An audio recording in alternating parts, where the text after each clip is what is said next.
अजित पवारांसह सुनील तटकरे, प्रफुल्ल पटेल लवकरच छगन भुजबळांची भेट घेणार आहेत। भुजबळांची नाराजी दूर करण्यासाठी भुजबळांची समजूत ते काढणार आहेत।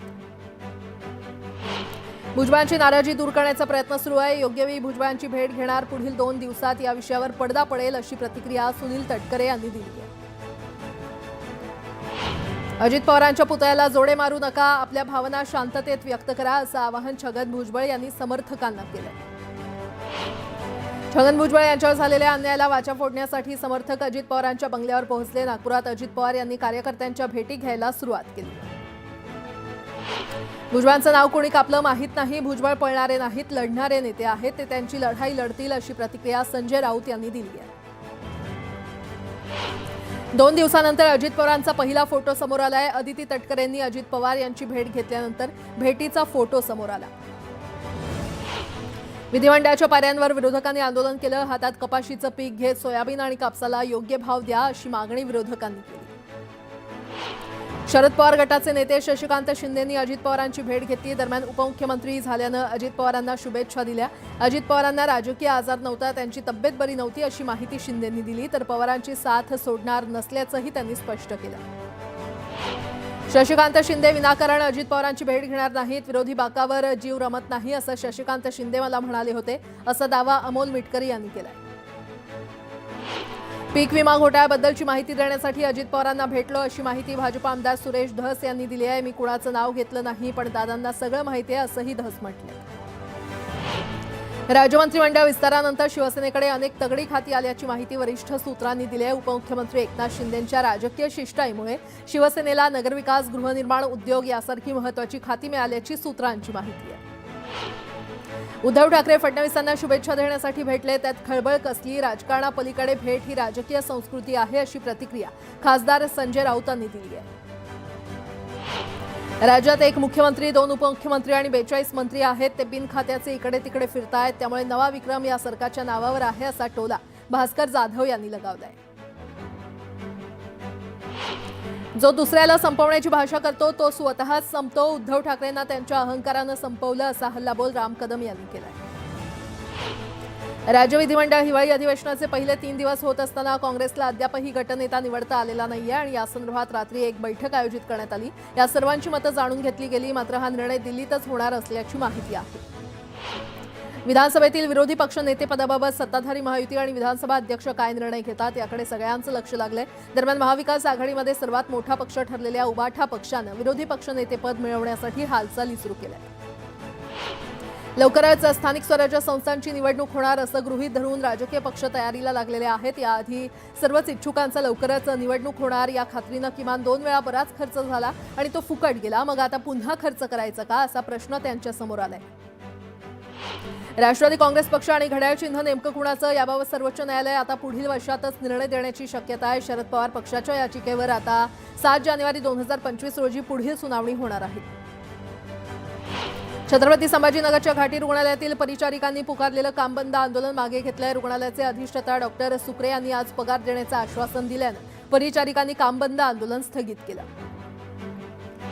इंडिगोनं आंतरराष्ट्रीय प्रवास करणाऱ्या प्रवाशांसाठी एक विशेष सूट योजना जाहीर केलेली आहे। प्रवाशांना 4,499 रुपयांपासून आंतरराष्ट्रीय प्रवासाचं तिकीट खरेदी करता येणार असून या योजनेअंतर्गत 17 ते 20 डिसेंबरपर्यंत प्रवाशांना बुकिंग करता येणार आहे।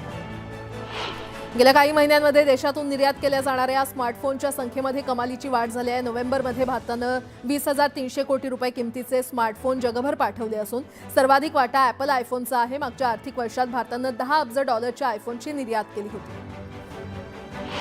पुण्याच्या छत्रपती शिवाजी महाराज मार्केट यार्डमध्ये राज्यासह परराज्यातून येणाऱ्या फळभाज्यांची आवक वाढली आहे, त्यामुळे फळभाज्यांच्या दरात 10 ते 15% घसरण झाली आहे।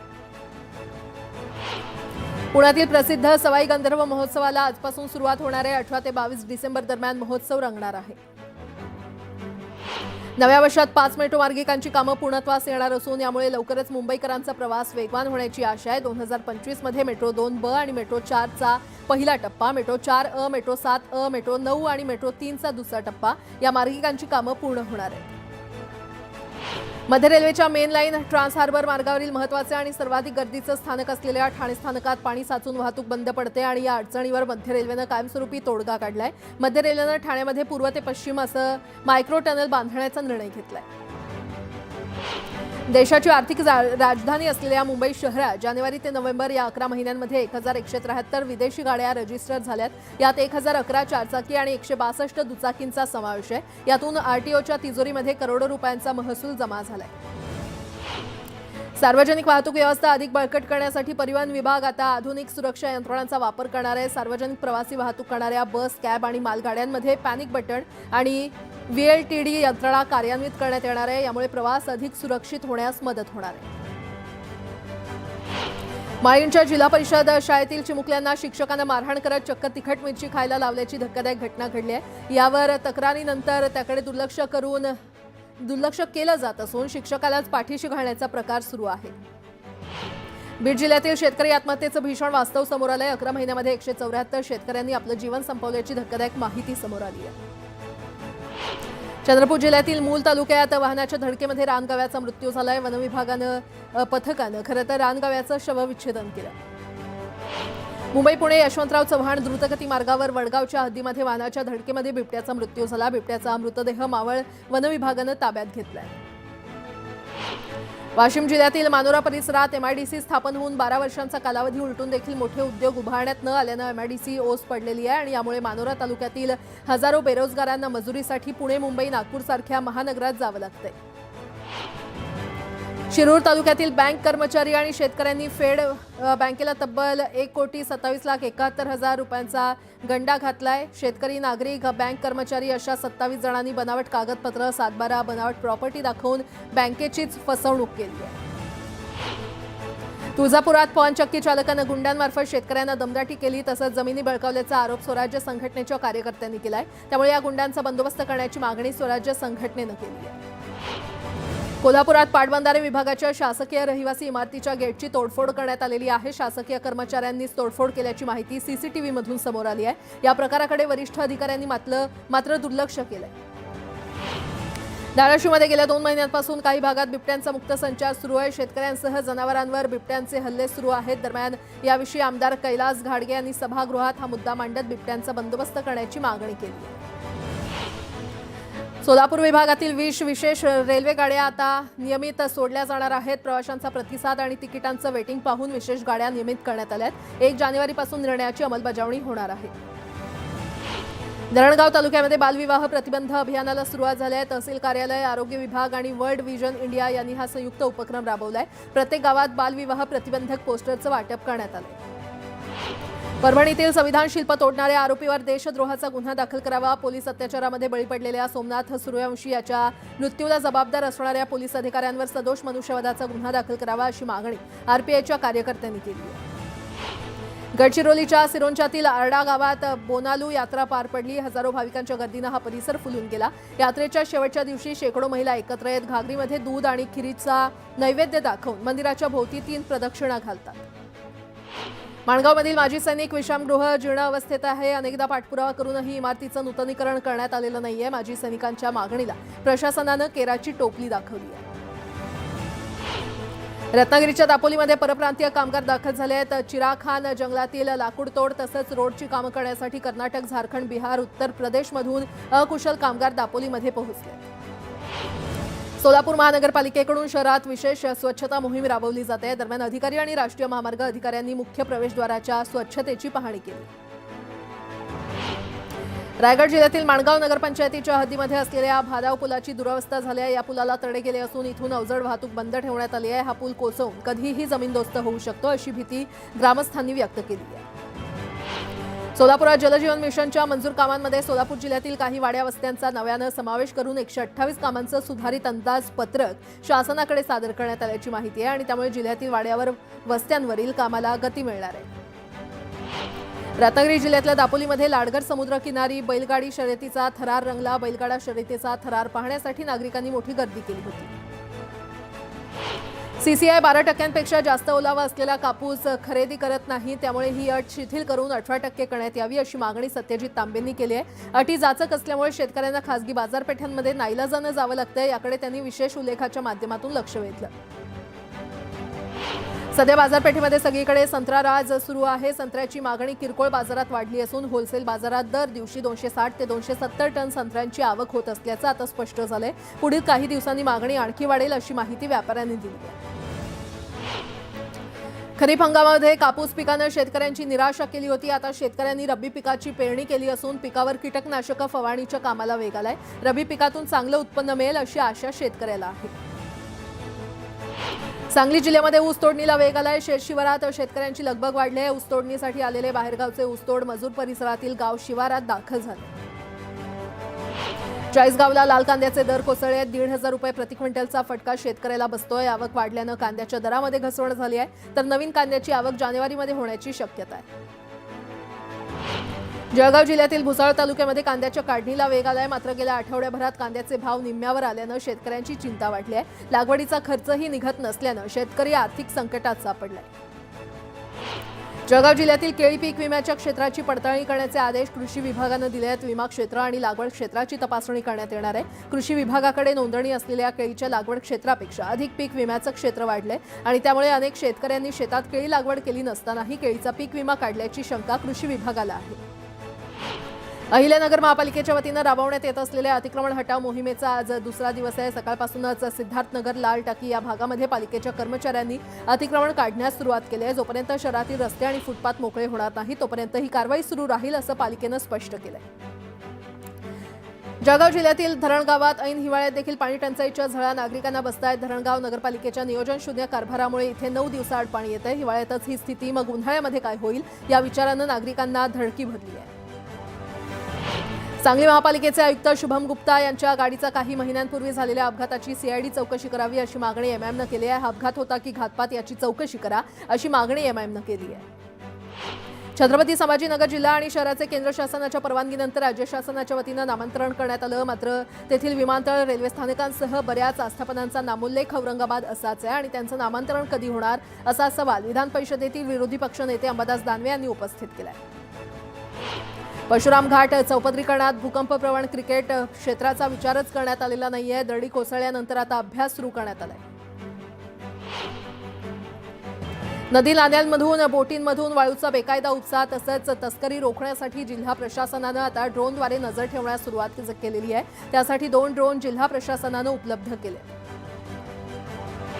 राज्याच्या पोलीस महासंचालक रश्मी शुक्ला यांनी गडचिरोलीच्या अतिसंवेदनशील भागातील पेनगुंडा या पोलीस ठाण्याला भेट दिली। विशेष आढावा बैठक घेत रश्मी शुक्लांनी जवानांसाठीच्या सोयी सुविधांची पाहणी केली। सिल्लोड तालुक्यातील आमठाणा इथे भराडी रोडवर एका स्कूल बसनं अचानक पेट घेतला। चालकाच्या प्रसंगावधानतेमुळे 35 ते 40 विद्यार्थ्यांचा जीव वाचलाय, मात्र मुलांचं सामान आगीमध्ये जाऊन खाक झालंय। पुण्याच्या दांगट पाटील नगरमध्ये मंडपाचं साहित्य असलेल्या गोदामाला आग लागली। अग्निशमन दलानं आगीवर नियंत्रण मिळवलं, मात्र आग विझवताना अग्निशमन दलाचा एक जवान जखमी झालाय।